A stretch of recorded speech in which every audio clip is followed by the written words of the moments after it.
Thank you, everyone, for joining and welcome. Thank you for coming to today's webinar update on the impact of the emergency fund at the Technion. Before we begin, I would just ask everyone to please mute your microphone so there's no background noise. Thank you very much. I'll also note that our guest of honor, Wayne Kaplan, has been running back and forth to his local bomb shelter even in the last few minutes. So Wayne, of course, if that happens while we're speaking, we most certainly understand, and we wish you and everyone who is with you all the best. My name is Dr. Neil Davis. I'm a proud alumnus of the Technion's American Medical School, class of 2003. I live in Montreal. I practice as a surgical pathologist, and I'm chief of the Department of Pathology at Cornwall Community Hospital in Cornwall, Ontario. On a personal level, I'm pleased to host today's webinar on behalf of Technion Canada, where I sit on the national board and chair the Montreal Council, which is an advisory and engagement committee for Technion Canada. Technion Canada stands as a beacon of support for the Technion's relentless pursuit of innovation and excellence. Together, we've fueled groundbreaking research, empowered budding scholars, and propelled transformative discoveries that resonate globally. Your attendance here today takes on even greater significance in these tumultuous times. By supporting the Technion, you are shaping the future of Israel and contributing to addressing the world's most pressing challenges. These are challenging times for us all, which is why it's even more important for us to come together as a community. It's inspiring to see Israel's strength and resilience in the face of recent terrifying threats from its enemies. When we read statements in the media like the IDF's shoot-down capabilities include aircraft, Iron Dome, David Sling, the Arrow anti-missile system, etc., and the military can use GPS scrambling to disable certain kinds of attacking drones, we should feel exceptionally proud of the women and men of the Technion who played and continue to play a vital role in the defense of the State of Israel. It is Technion graduates who led the development of the most cutting-edge systems and technologies that kept and continue to keep Israel safe when attacked on a daily basis during this current war. We together stand in unwavering solidarity with our Technion family and the entire nation. We will continue to support life-changing discoveries by Israel's brightest minds that make Israel and the world safer. And before I introduce Wayne, let's watch a short video that showcases 100 years of Technion innovation.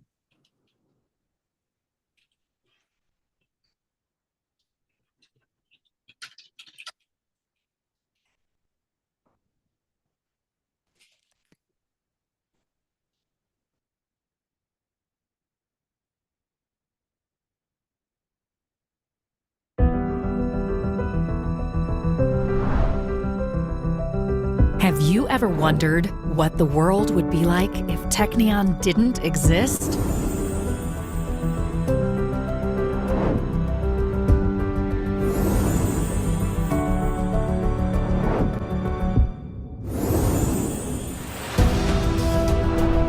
Imagine the state of Israel maturing without technological acumen. Perhaps the most urgent requirement of any free country wishing to preserve its standing, dignity, and independence. Without the generations of students, researchers, lecturers, and graduates instilling a fundamental approach to science, from which groundbreaking engineering leads to a cutting-edge microelectronics industry,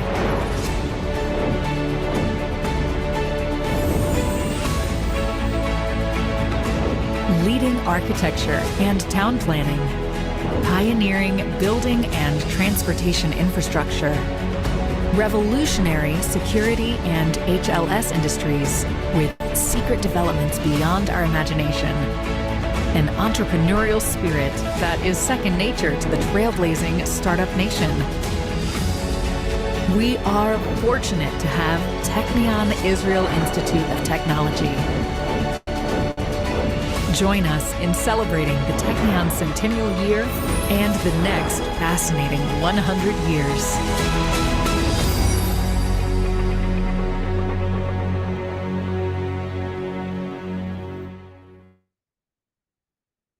Thanks very much. That was great. We are honored to have our VP of the Technion, who has worked tirelessly to ensure Technion continues to do the invaluable work it does to impact the globe, even in these times of war. Please welcome the Vice President of External Relations and Resource Development at the Technion, Professor Wayne D. Kaplan. Wayne, it's my honor and privilege to be sharing this virtual stage with you. The floor is yours. Thank you, Neil. Thank you very much for the introduction, and thank you for everybody for coming in and participating this afternoon for you, this evening for me. My role at the Technion right now in this last year has been a little bit different than what we expected given the war. And I guess the best thing to do is to explain what we're going through and how we're dealing with this, and to focus on the emergency fund, as we discussed, is to go back almost a year. October 7th, this horrific, incomprehensible attack and actions taken by these terrorists who came into Israel. This, of course, launched everything that's going on in Israel in this last year, including today. And unfortunately, with Gaza, we're still not done because we still have many hostages that are being held there, and we pray for their return.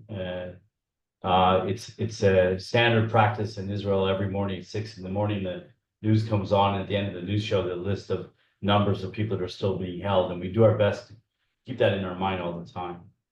The impact on the Technion of October 7th was already on October 7th, because it became clear to us that this could expand into the north and directly involve the Technion, directly involve the campus, and unfortunately that's happened today. A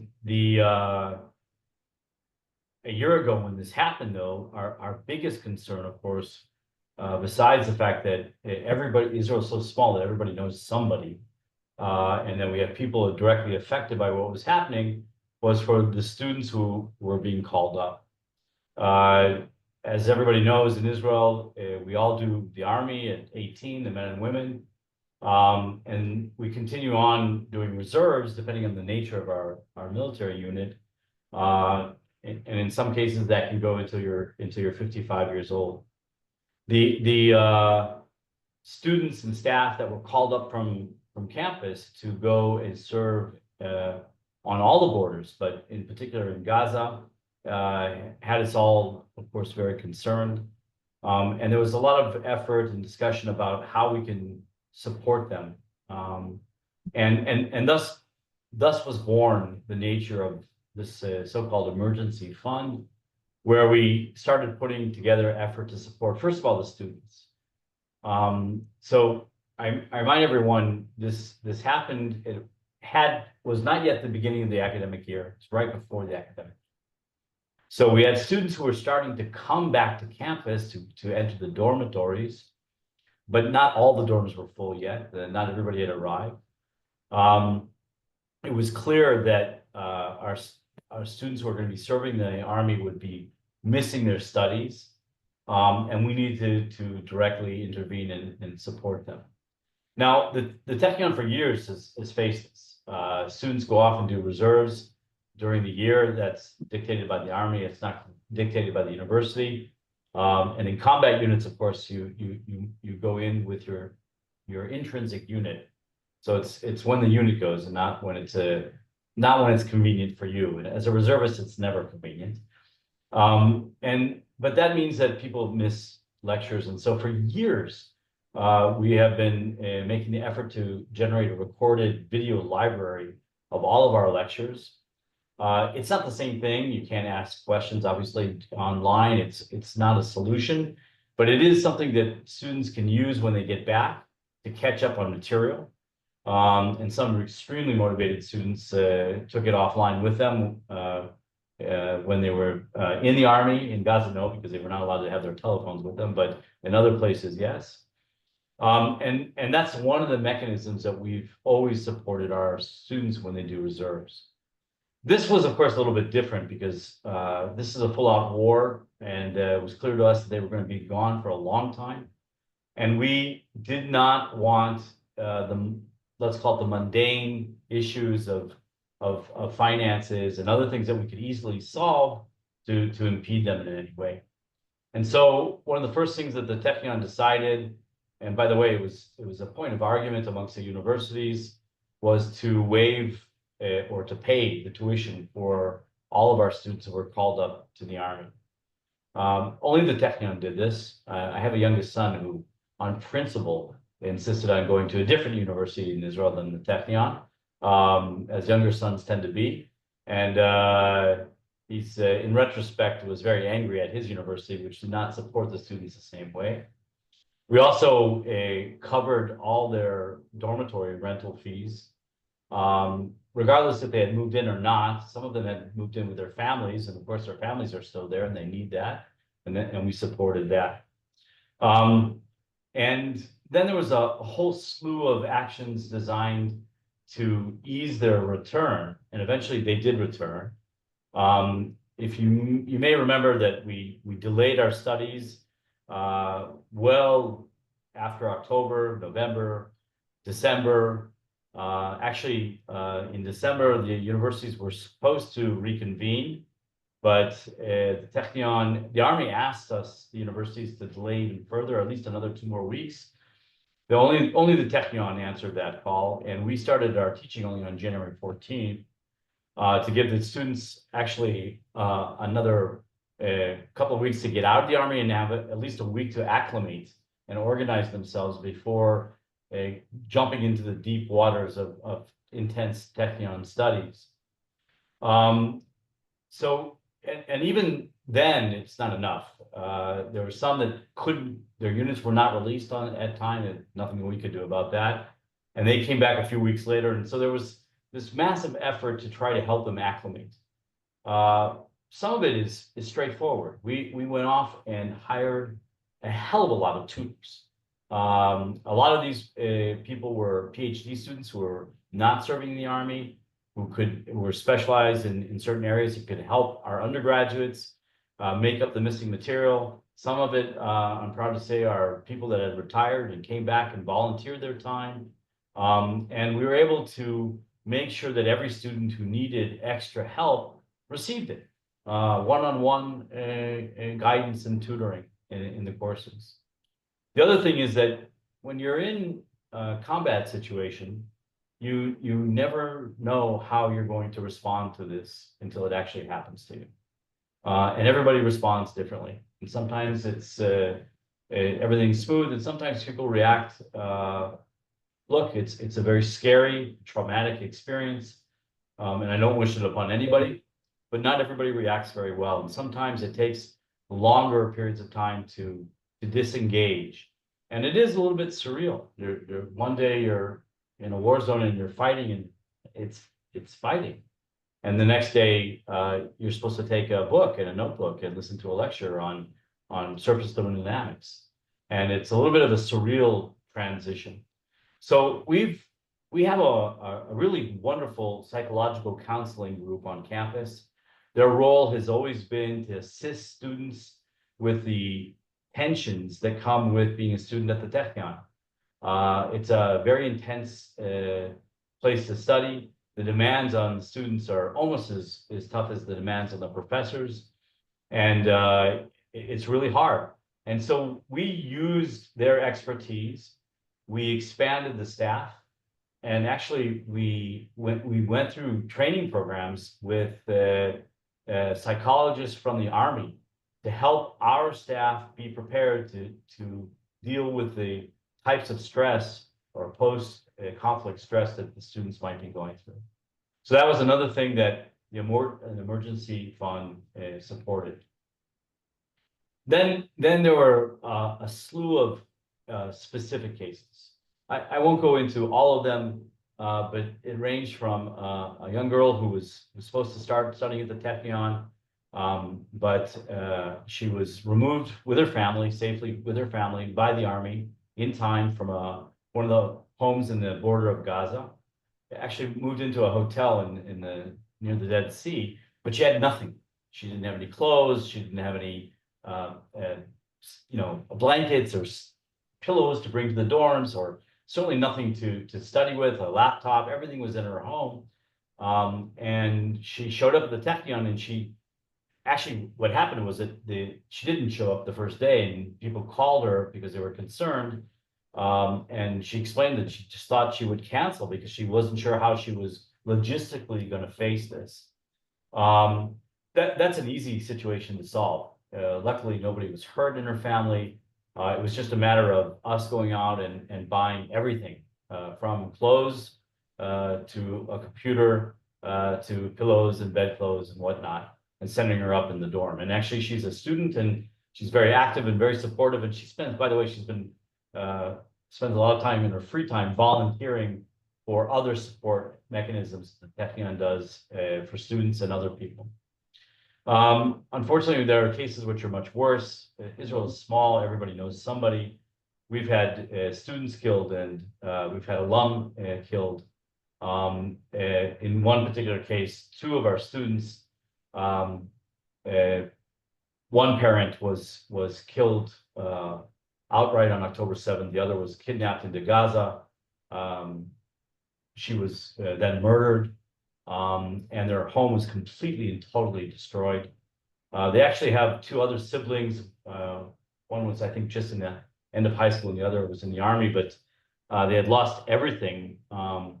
We decided to unilaterally just give them an apartment, actually big enough not for the two of them, but for all four of them, because they don't have a place to go to on Shabbat for the weekends, and an annual and a monthly budget to go to the supermarket and things like that. And by the way, in this case, I raised the issue to Alyssa, and it was really nice that actually at Technion, a supporter from Canada decided to directly intervene. This is the Feldberg family who intervened and supported these two students and their two siblings. And by the way, that's still going on. They're on campus, both of them studying and living there right now, thanks to the Feldbergs. So there's a lot of particular cases. I'm not going to go into the details of all of them, but this is the kind of operations that are required. It's not enough just to give a tuition waiver. Luckily, we have what we call the Dean of Students. Her role is to speak for the students, if you will, in cases when they need something that's not normal, something that's beyond the normal needs. She has a staff. This is Ayala Fishman from biotechnology and food engineering, and she's simply awesome. I think she's basically mother to about almost 15,000 siblings right now. They're all students at the Technion, and her team intervenes on a piece by piece, case by case, person by person, to make sure that everybody gets the support they need. I can't imagine anyone better in that job right now. So that's been the support for the students. I know that you folks are aware that also faculty and staff were called up. Some of them have been in the United States or in Canada on sabbatical since then, or visiting, and have given lectures.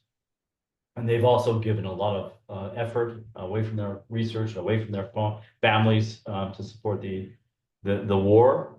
There was also a huge volunteer effort going on campus at the same time to help the students that were called up. But we also had hundreds of thousands of people initially moved out of the periphery from Gaza, displaced from their homes, refugees in their own country, basically, who could not go back, and they were housed in hotels at best.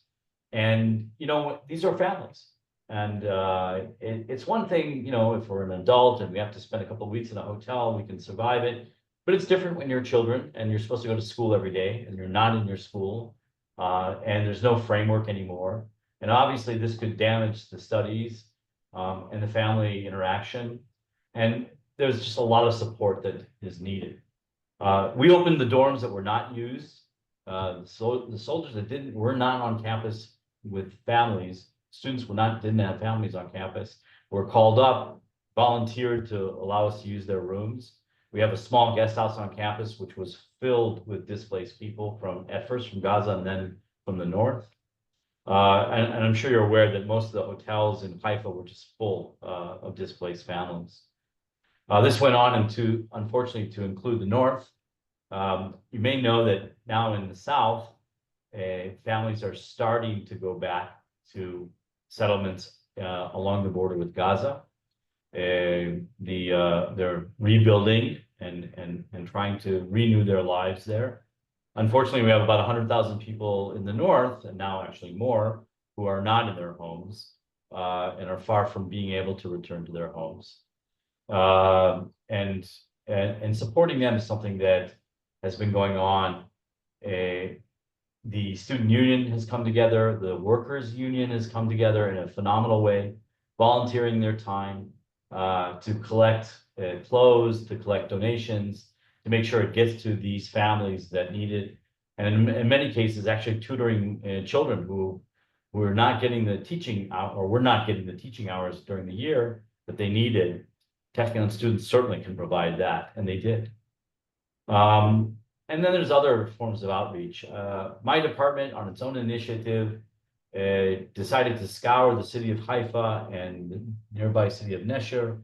And every time they could find a home for the elderly or an area where the bomb shelter hadn't been taken care of properly because maybe the local citizens hadn't been able to do it physically, they just went off and spent days cleaning bomb shelters, opening them up and cleaning them out. Good thing they did it. They're definitely being used today. So it was a horrible time, but I think maybe you're noticing that I'm focusing on all the very good things that people did. And for me, I think that's probably the main part of Israel is the people coming together. And in this case, it's an opportunity to thank many of you who supported us directly and indirectly, because you also came together with us, and that's something that's really, really special.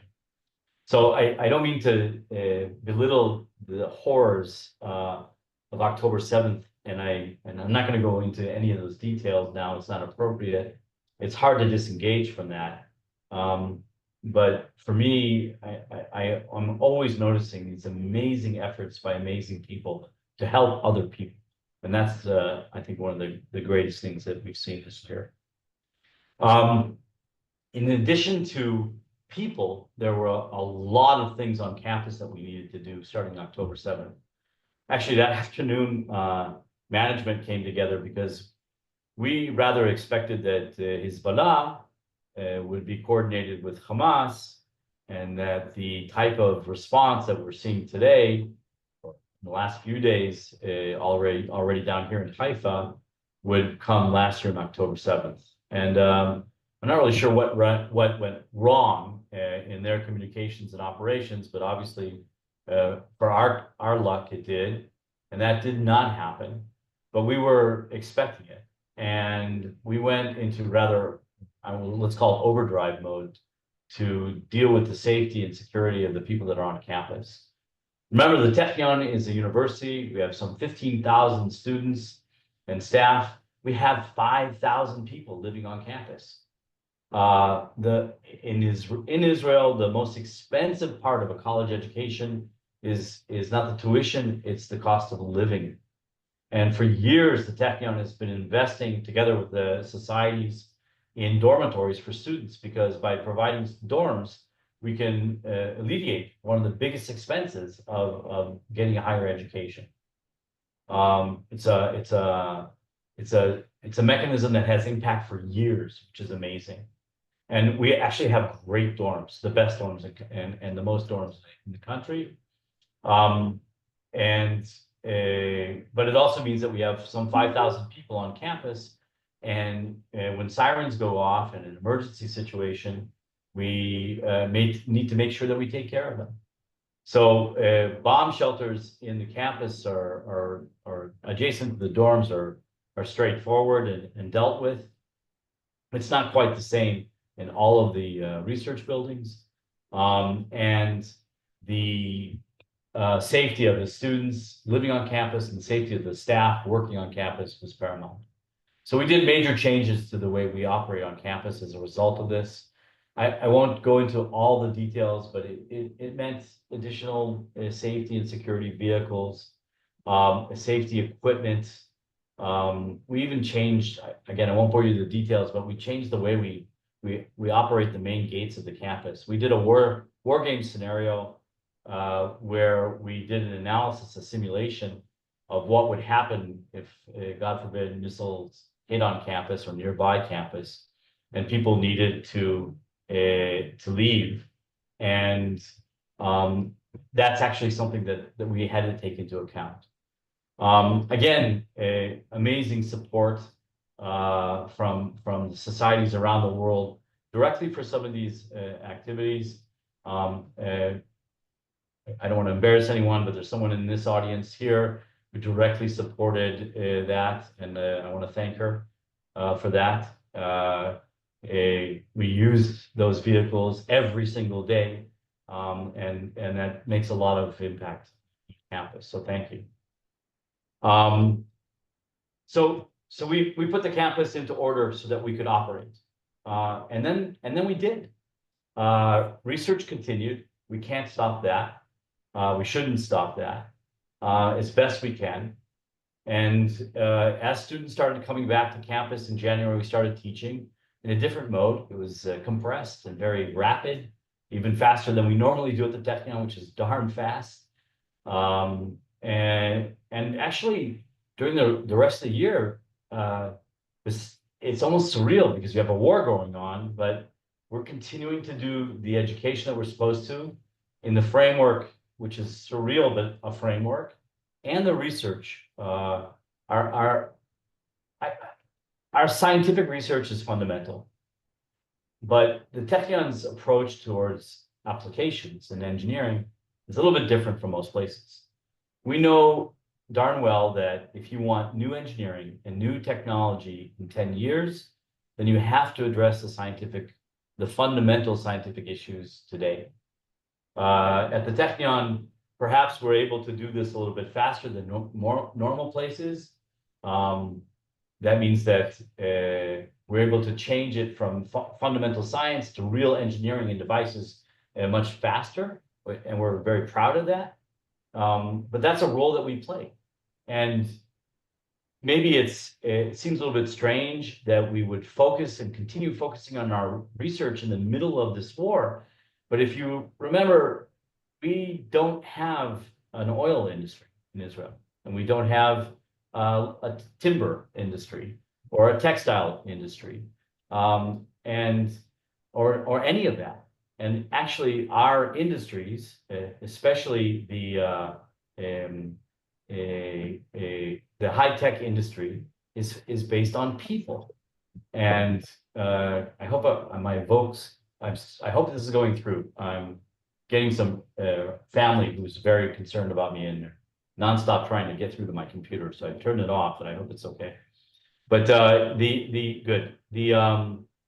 this high-tech industry emanates from the Technion. We're in microelectronics. Israel is a superpower.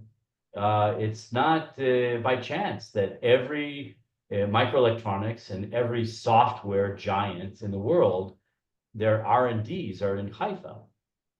Name it: Google, Apple, Intel, IBM, Amazon. The list just goes on. And we live by that in Israel. That's our industry. And without it, we would fall behind. So it's very, very important that the Technion continues providing that industry with our main product, which is people who are educated and ready to take this even further. And so we can't stop training the people, whether it's an undergraduate student or a master's or a PhD student, and we certainly can't stop pushing the research today, which will be the new technology tomorrow.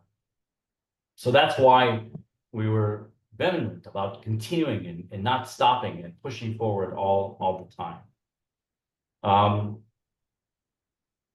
We managed to finish the first semester. We managed to finish recently the second semester. It didn't happen during the school year.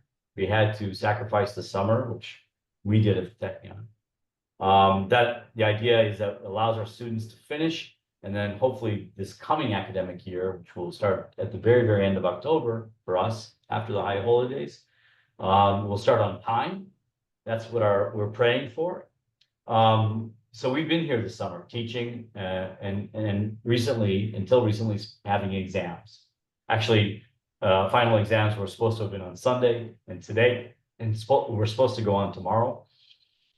Tonight, or this afternoon, I should have been at a ceremony right before this event on campus, our commencement ceremony, which was, by law, we're not allowed to have it. It's just too many people and it's too dangerous on campus right now. So we had to postpone it. And we'll do it, eventually, to honor the students and the families of the students who supported those students while they were studying. It's a tough effort, and they need that, and it's important to do that. Unfortunately, we're now in a completely different phase.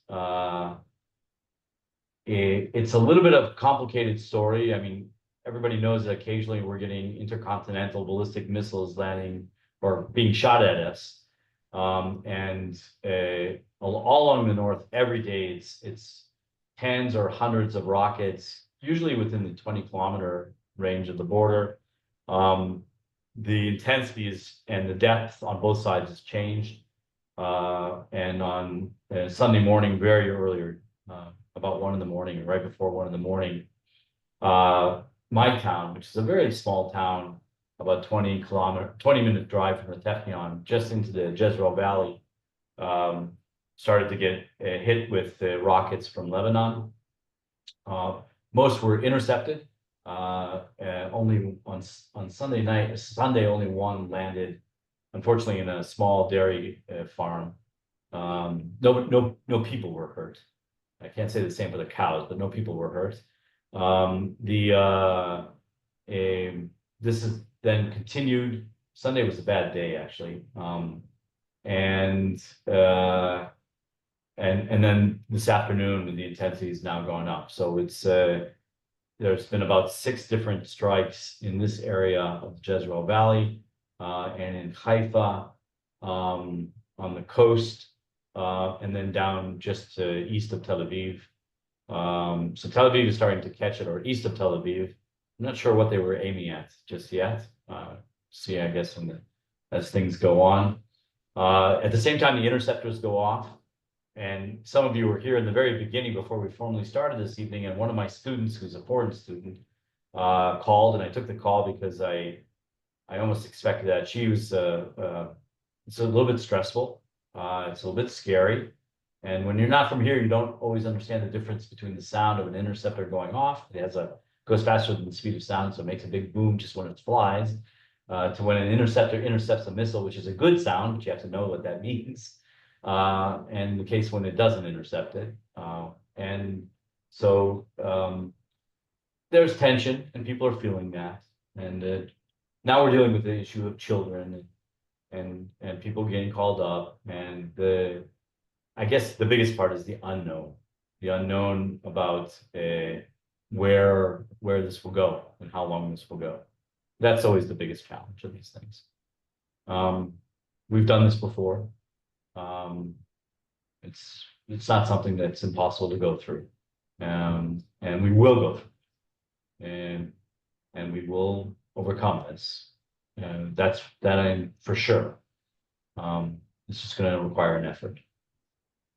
I think I've gone on perhaps a little bit too long, and I should maybe stop and take some questions. Neil, do you want to? Thanks, Wayne. Inspiring and impressive as always to see what's going on over there.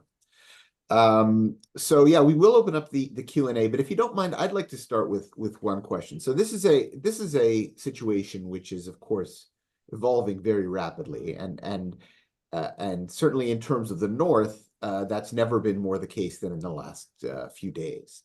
So at this moment, What are the Technion's most pressing and greatest needs if people wanted to know how they can help right now? Well,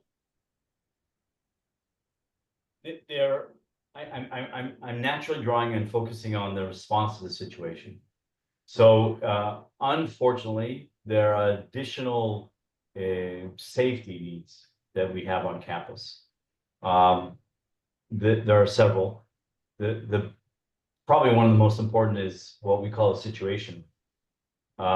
We have a kind of a mocked up situation room that we use, which is underground under our computer center. It's on the other side of campus, and that's where we, management, are supposed to go to in a situation to run the campus in the advent of an emergency. It has special communication equipment and input from sensors all over the campus. And it's a way that we can direct in an emergency. And right now we would really, really, really like to build a new one that's adjacent to the Senate operating, Senate building. That would make the most amount of sense. So that's one of the biggest projects that we have that is probably one of the most important. Okay, I'm afraid well, this is I'm gonna stay in my room. This is Haifa. Not technically T-bone. So if the radar is working correctly, I should be okay. Things get really exciting. I'll move the camera. And As I'm I afraid said, do what you got to do. No explanations required. If you have I'm to, gonna lean back a little bit just so I can watch what's happening. right. Because it's yeah, there they go. Holy smokes. I don't know if you guys can see this. No, we just see your Probably should. background. Yeah, Wayne, you need to take down your background. There's a and sign there's- for the Carmel area. It's a sign for the whole Carmel area.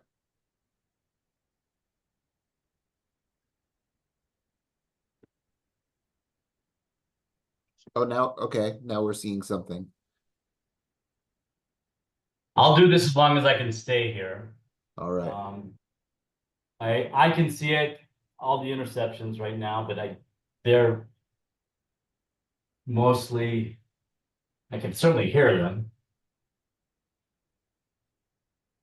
Yeah. Sun's there. Orange for Franklin.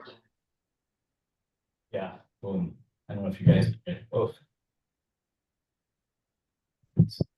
Those are good booms. Those are interceptions.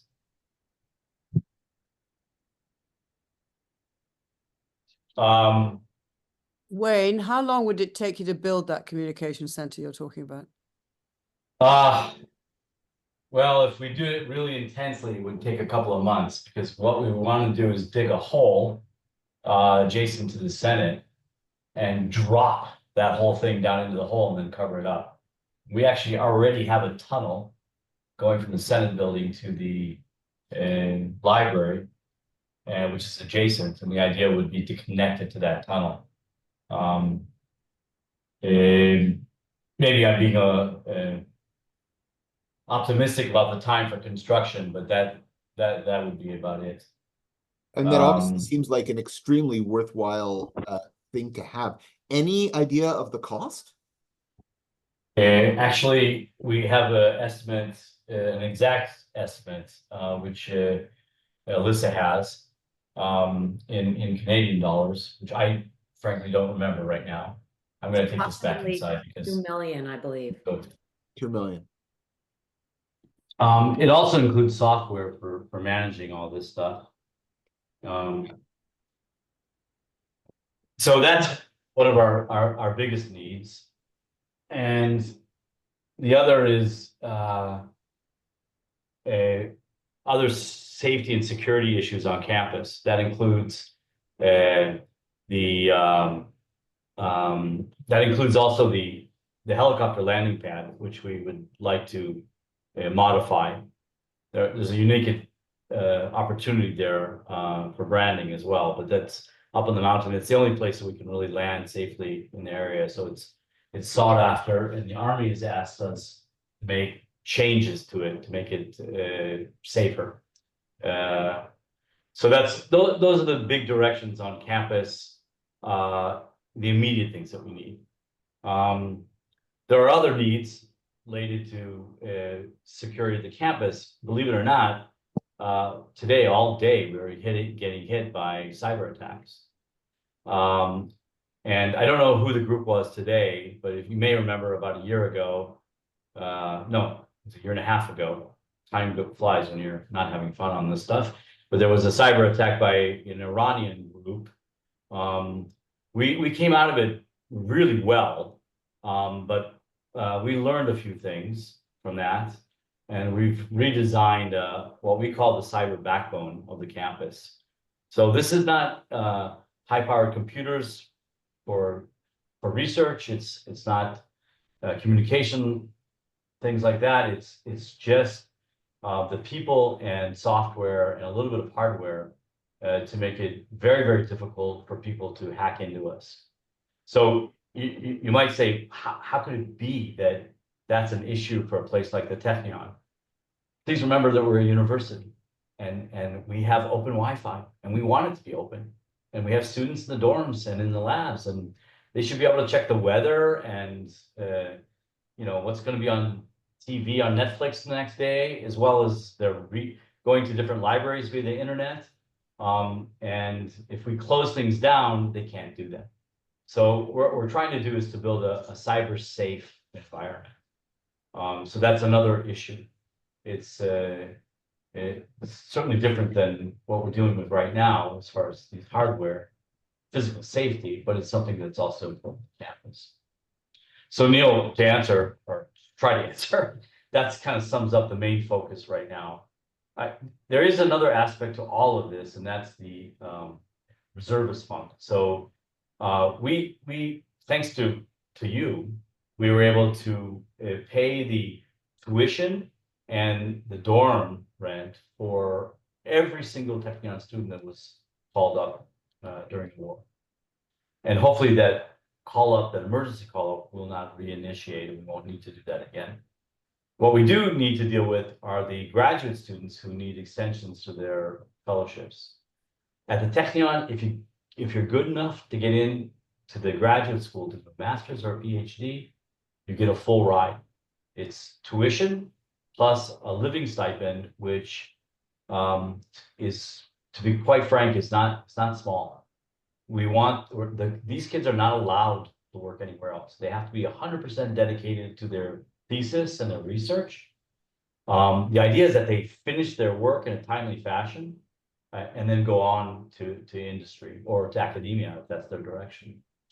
And that's a hefty expense. What we have now are about 5,000 graduate students, and some of them will require extensions in the end of their master's, let's call it a year and a half from now, or at the end of their PhDs, it's called from 3.5 to 4.5 years from now, depending on when they were affected by the war, an extension to the period of studies.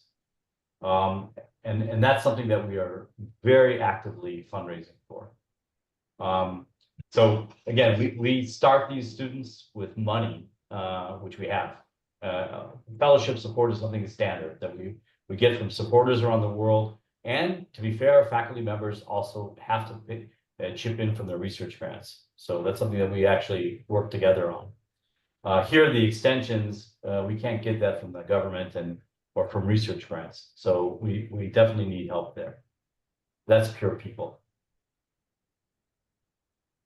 Thank you for that comprehensive answer. Certainly a lot of very worthwhile things that the Technion needs funding for. There are a couple of questions that have come in. Deanna wants to know, do you connect with Bridges for Peace Canada? In case you don't know what that is, it's a Christian organization that aims to connect Christians with the state of Israel. And I guess more broadly, the question would be, what is the Technion's relationships with organizations like that, of which there are, of course, many in Canada and even more so the United States? Well, I'm personally not familiar with Bridges for Peace Canada. I'm sorry to say, but I would love to get to know them. We've interacted with programs of this nature, I think, not necessarily Jewish or Jewish communities. That doesn't bother us.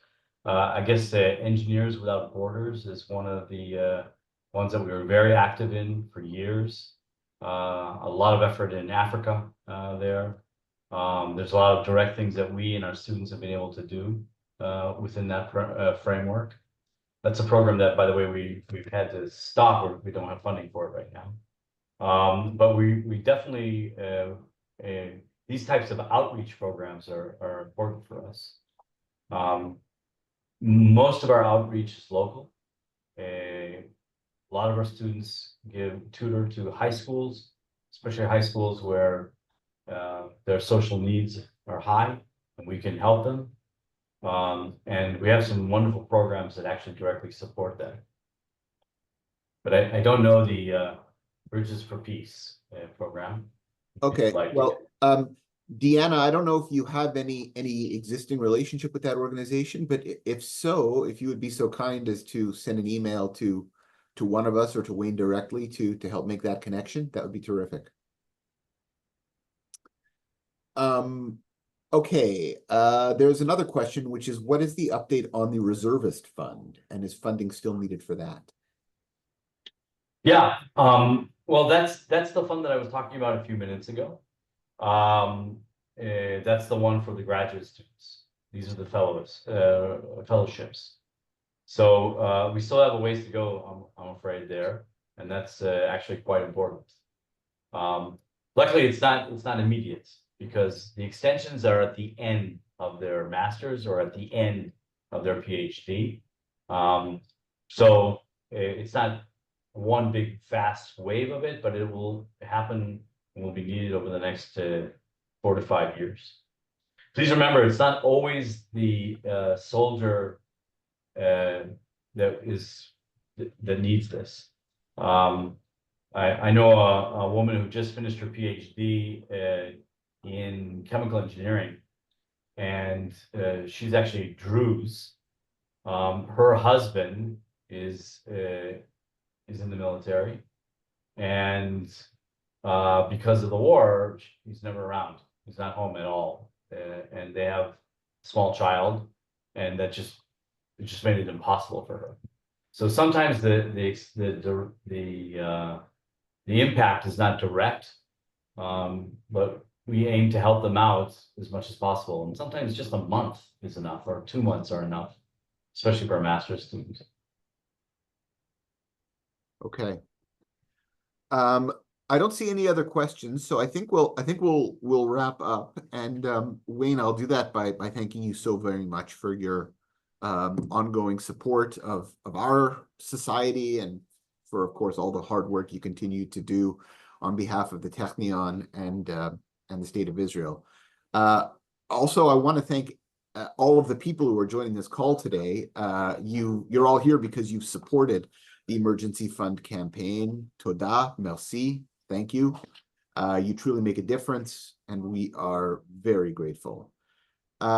We invite you to join us, and please contact any of our fundraisers at Technion Canada to learn more about how you can get involved and support Israel's premier institute of science and technology, the Technion.